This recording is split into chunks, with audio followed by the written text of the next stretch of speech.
대통령의 여러 언행에 대해서 제가 좀 한 말씀 드리고자 합니다. 분단을 정치에 이용하는 낡은 이념의 잣대는 그만 버렸으면 합니다. 문재인 대통령이 수석 보좌관 회의에서 발언한 내용입니다.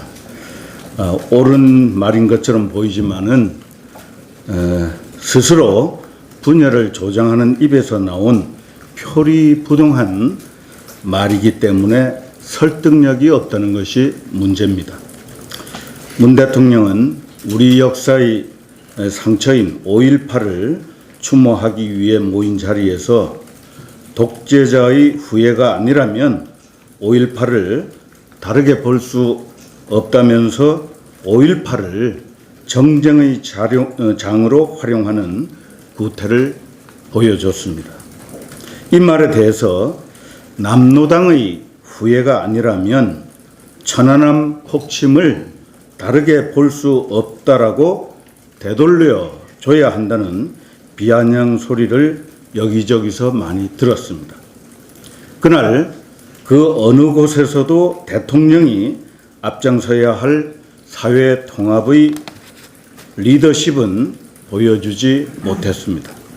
자신이 버려야 한다고 강조했던 낡은 이념의 잣대로 스스로 적과 아군을 구분해서 지지층을 결집시키려는 도구로 삼는 그런 모습만 보여줬을 뿐입니다. 부창부수라고 했습니까? 영부인 김정수 여사 또한 야당 당대표를 의도적으로 무시하는 모습을 보이면서 피하 구분에 동참했습니다. 청와대는 매번 그랬듯이 별다른 의도가 없었다 그렇게 해명을 했습니다마는 그 말을 그대로 믿는 국민은 거의 없습니다. 문 대통령은 작년에 이어서 올해도 서해 수호의 날 기념식에 불참하면서 마음 한쪽은 서해로 향했다는 변명을 덧붙였습니다. 차라리 아무 소리 않는 편이 나았을지 모르겠습니다.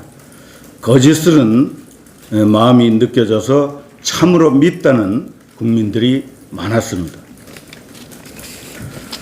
문 대통령은 얼마 전 취임 2주년을 맞아서 기자들의 난타가 겁나서 그랬는지 기자 간담회는 안 하고 장악된 방송을 이용해서 제가 보기에는 거짓말 대잔치를 했습니다. 적폐 수사에 대해서 현 정부는 관여한 적이 없다고 발뺌하는 말도 했습니다. 하지만 문 대통령은 기무사 개헌 문건, 박찬주 대장의 공감병 갑질 의혹에 대한 수사 지시를 비롯해서 장자연, 김학의 사건 등에 대해서 주머니 속을 뒤집어 보듯이 밝혀라. 조직의 명운을 걸고 수사하라. 공소시효가 지난 사건이라도 규명하라. 이렇게 직접 지시를 했습니다. 대담 중에 대표적인 거짓을 제가 언급했을 뿐입니다. 어제는 앞서 언급된 미사일, 그걸 이제 탄도미사일로 생각하고 있던 속마음이 들켜버린 것이라고 저는 평가합니다. 재빨리 단거리 미사일로 정정했지만은 국민들은 이미 진실을 간파했습니다. 중국 사기에 도행역시라는 말이 있습니다. 순리에 거슬러 행동한다는 뜻으로서 상식적인 도리를 벗어나서 일을 행한다 하는 그런 말입니다. 이중잣대로 국민을 가르고 분열을 조장해서 도행 역시의 정쟁 도구로 삼는 것은 미래를 지향하고 더 나은 대한민국을 만들기 위해서 노력하고 있는 대다수 국민을 배신한 행위라는 점을 문 대통령은 하루속히 깨닫기 바랍니다.